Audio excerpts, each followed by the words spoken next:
There's something inside this painting that is not supposed to be there, but I can't quite put my finger on it. In fact, the first time I saw this piece, I thought it was one of the greatest paintings ever made. But now I don't want to look at it ever again. A few years ago, I saw an old painting in a shop window. It was a large portrait of a young man dressed in 1920s clothes. The image has stuck with me all these years, and recently I discovered the painting was for sale online.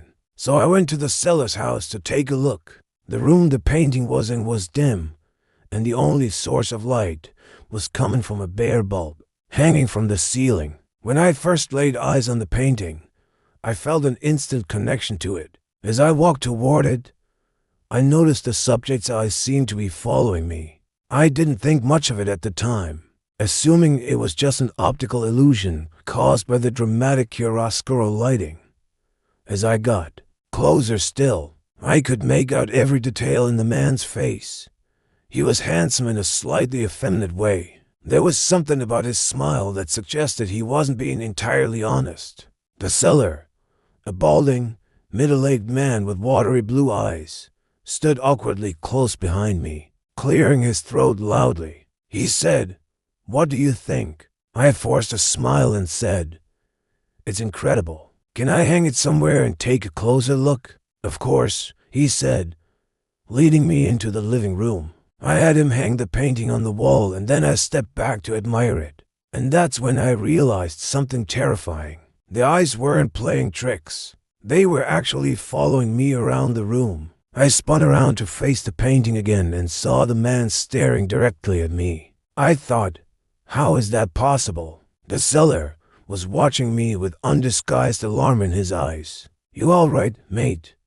You look a bit green in the face." Yeah, I'm fine," I lied. When I tried to explain what I was seeing, the seller interrupted me.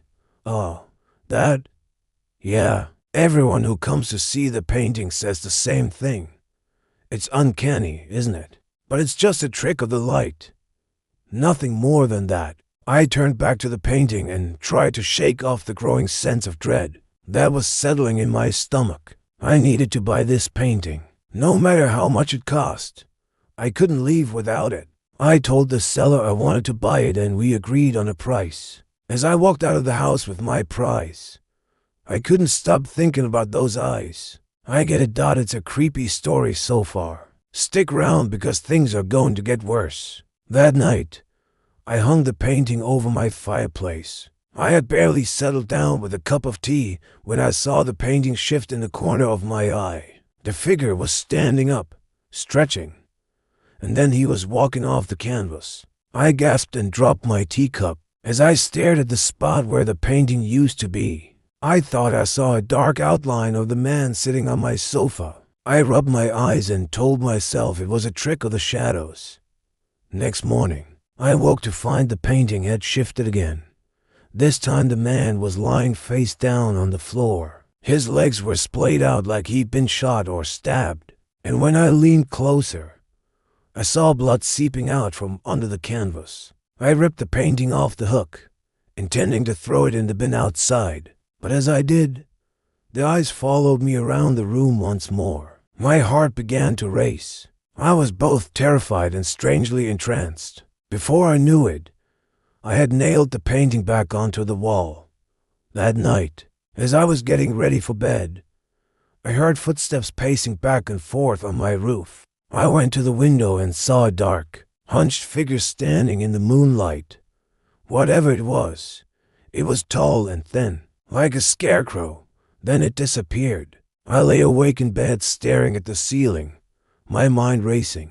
Was the painting cursed? Had it brought evil into my home? In the morning, I found scratches on my bedroom door. They looked like claw marks. I didn't dare look at the painting, but I knew instinctively that it had something to do with the marks. Day by day, the scratches grew more numerous and more severe. They now covered the entire door, and each night I heard the footsteps on my roof. I became convinced the only way to stop whatever was happening was to get rid of the painting. So I took it down and wrapped it in plastic, intending to throw it away. But as soon as I did, the scratching started on my walls.